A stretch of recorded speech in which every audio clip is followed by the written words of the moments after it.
هنگام عروس به گوش داماد با صدای پست گفت: با مادرت بگو از نزد ما دور شود.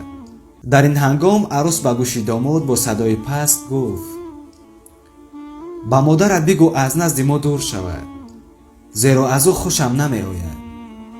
این برادر که مادرش را دوست می داشت و احترامش را می دانست، خیلی عمل عجیب انجام داد.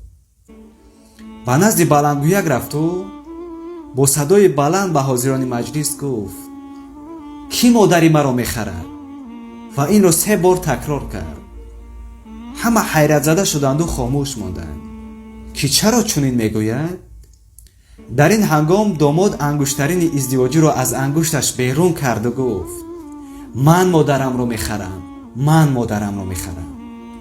و رو به عروس کرد و طلاقش را اعلام کرد و مادرش را برداشته برآمده رفت.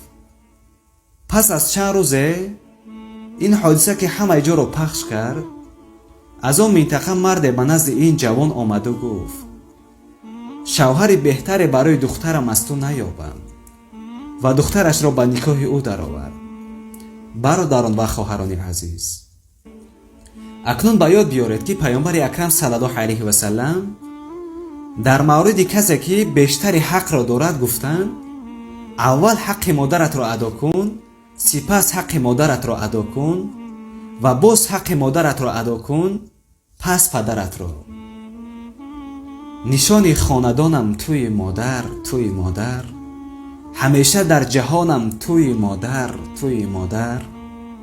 زی ناکامی نیابم مهر تو را، زی عاشقی بجویم مهر تو را. مادر بهترین گنج است در خاندان. سلام. در این هنگام عروس به گوش